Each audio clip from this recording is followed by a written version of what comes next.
Bonjour mesdames et messieurs et bienvenue à Perspective, je suis Francis Denis. Hier, dimanche 7 septembre 2015, le pape François a présidé à la traditionnelle prière de l'Angélus.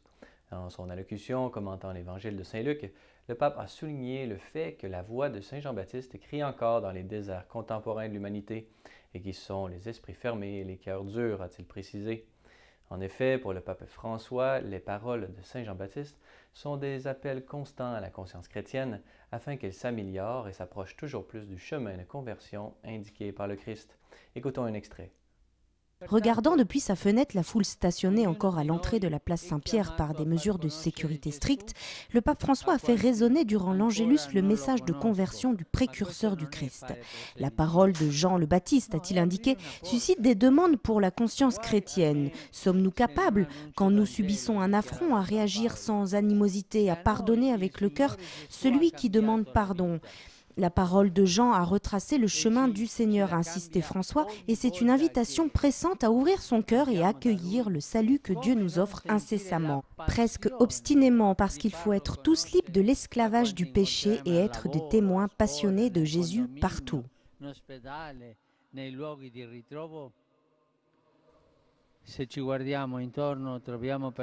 Si nous regardions autour de nous, nous trouverions des personnes qui seraient disponibles à commencer et à recommencer un chemin de foi si elles rencontraient des chrétiens amoureux de Jésus.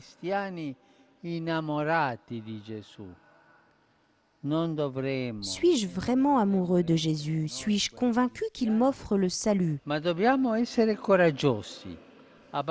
Nous devons être courageux en abaissant les montagnes de l'orgueil et des rivalités, en aplanissant les sentiers de nos paresses et de nos compromissions.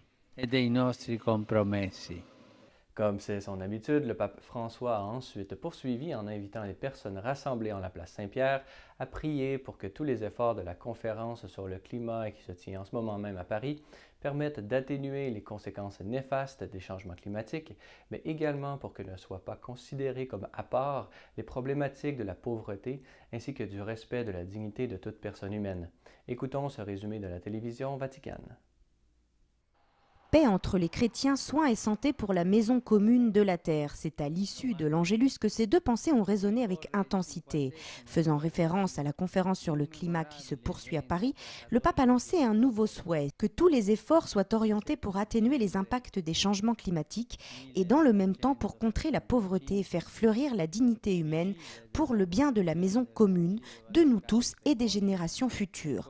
Prions pour que l'Esprit Saint illumine ceux qui sont amenés à prendre des décisions importantes et qui leur donne le courage de toujours prendre en compte le critère de choix du bien pour l'entière famille humaine.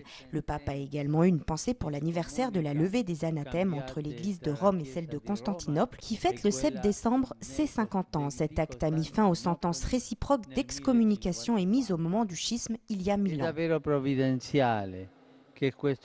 C'est vraiment providentiel que ce geste historique de réconciliation, qui a créé les conditions pour un nouveau dialogue entre orthodoxes et catholiques, dans l'amour et la vérité, soit commémoré au début du jubilé de la miséricorde.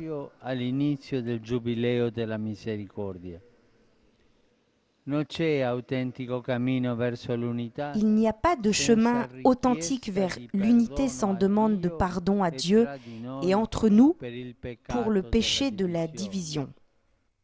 Durant la fin de semaine, le pape a eu l'occasion de rencontrer au Vatican les associations des parents d'élèves catholiques pour célébrer leur 40e anniversaire de fondation. Dans son discours, le pape a souligné l'importance de construire l'union là où avance la division et de générer l'harmonie lorsque la logique de l'exclusion et de la marginalisation semble prédominer. Enfin, il a affirmé qu'il est nécessaire que les parents ne négligent pas leur devoir de guider leur enfant vers une éducation intégrale et ouverte aux valeurs chrétiennes, afin de leur inculquer une culture non idéologique et appelée à favoriser l'harmonie des diversités.